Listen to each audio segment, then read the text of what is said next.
अच्छा, शहरों का नाम बदल दिया ये तो ठीक है, लेकिन अब वो आपके ऊपर ये आरोप लग रहा है कि अब जो बेरोजगार युवक है उनका भी नाम बदल दिया जा रहा है, उनको कहा जा रहा है आकांक्षी युवा। मैं समझ नहीं पा रहा हूं कि कौन से आकांक्षी युवक की आप बात कर रहे हो। आकांक्षी ब्लॉक है, आकांक्षी जिले हैं, और जिनको अपना स्वयं का रोजगार खड़ा करना है। मैं अपने राज्य के अंदर सरकार के माध्यम से जो शासन की योजना है माननीय मोदी जी की और हमारी, उसका लाभ नीचे से नीचे तक के प्रत्येक युवा को दिलाना चाहता हूं, तो वो रोजगार देने वाला बने। इसमें क्या गलत है? दिलाना चाहिए कि नहीं दिलाना चाहिए? हमारे युवा रोजगार की लाइन में खड़े रहे, उसके बजाय वो रोजगार देने वाले बन जाए, तो ये उस परंपरा का नाम है। हमने कहा कि आकांक्षी, जो कौन अपना रोजगार खड़ा करना चाहता है। आपकी जानकारी के लिए बता दूं, हमारी सरकार ने और उसमें आगे की नई पॉलिसी बनाई। हमने कहा कि जो मशीन आधारित उद्योग लगाना चाहते हैं, तो मशीन से तो वो अपनी केवल कमाई करेंगे, हमारे बाकी लोगों को रोजगार नहीं देंगे, तो उसको हमने टैक्स से छूट नहीं दी, लेकिन उससे पूंजी भी ज्यादा ले रहे हैं। लेकिन जो लोग रोजगार देना चाहते हैं, मान लो आप कोई इंडस्ट्री खड़ी करोगे और आपकी इंडस्ट्री में आप 1000 लोगों को, 2000 लोगों को रोजगार दिलाने के लिए उस तरह से कोई रेडीमेड गारमेंट्स की फैक्ट्री खड़ी करोगे, तो सरकार प्रति लेबर, प्रति युवक युवती जो भी वहां रहेंगे, उनको 5000 रुपया महीना 10 साल तक सरकार देगी। हमारी पॉलिसी है रोजगार दिलाने वालों के लोगों के लिए। लेकिन इससे अखिलेश यादव जी को काफी दिक्कत है। वो कह रहे हैं कि आप मुद्दा भटका रहे हैं और आप बेरोजगारों की मदद नहीं कर पा रहे हैं, इसलिए आप नाम बदल रहे हैं। आकांक्षी युवा कह रहे हैं। मेरे राज्य में तो कोई मेरे को दिख नहीं रही आपत्ति। अब आपको मिला हो तो मुझे जानकारी नहीं है, लेकिन हमारी सरकार प्रतिबद्ध है हमारे युवाओं को रोजगार दिलाने के लिए। उसकी दुनिया की किसी ताकत से टकराने की हिम्मत हमारी है, ये पक्की बात बता सकता। हमारे लोगों के हितों के लिए, बेरोजगार लोगों को काम दिलाने के लिए, गरीबों की गरीबी दूर करने के लिए जो भी लगेगा वो हम सब कुछ करने को तैयार। एक बड़ा फैसला हुआ ओबीसी आरक्षण पर, जिसे आपने 14 से बढ़ाकर 27 कर दिया। कांग्रेस इसे आपकी अपनी जीत बता रही है और वो कह रही है कि यह फैसला कमलनाथ सरकार में हुआ था। उनका यह कहना है ये उनकी जीत है और आपने ये फैसला उनके दबाव में लिया है।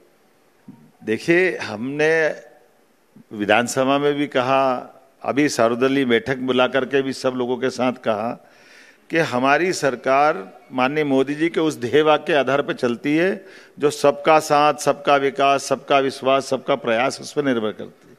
और स्वाभाविक रूप से जब हम सबका साथ, सबका विकास की बात करेंगे तो ओबीसी भी होगा, एससी भी होगा, एसटी भी होगा, और बल्कि 10% जनरल वर्ग का भी होगा। तो सभी वर्गों की चिंता कर रहे, तो 27% पे अगर कांग्रेस ने कहा तो हम भी कह रहे ना 27 पे हम कह रहे, तो उनकी घबराहट क्यों आ रही है? उनको हमने मना तो नहीं किया है, हमने यूनानिमस कहा कि भाई अगर 27% आप और हम कह रहे हैं तो हम और आपके अलावा भी जो दल है उनको भी बिठाते हैं, उनके साथ बात कर ले। तो जितने भी प्रकार के जो भी आरक्षण है, उन आरक्षणों के प्रति सरकार प्रतिबद्ध है, उसमें कोई शंका। लेकिन मोहन जी, यहां पर एक इशू आता है, चाहे वो बात महाराष्ट्र की हो, बिहार की हो या किसी भी स्टेट की हो, सरकारें फैसला लेती हैं आरक्षण पर, फिर वो मामला अदालत में अटक जाता है। अदालत कहती है 50वीं सदी के तो ऊपर हो ही नहीं सकता आरक्षण। ये एक डेडलॉक है। आपने मोदी जी के काम करने का तरीका नहीं देखा। अदालत ने तो 3 तलाक का फैसला कर दिया था 40 साल पहले। किसने बदला था? ये कांग्रेस ने बदला था ना, राजीव गांधी की सरकार थी ना। शाबानो केस में बदला था। शाबानो प्रकरण इंदौर हाईकोर्ट का ही था।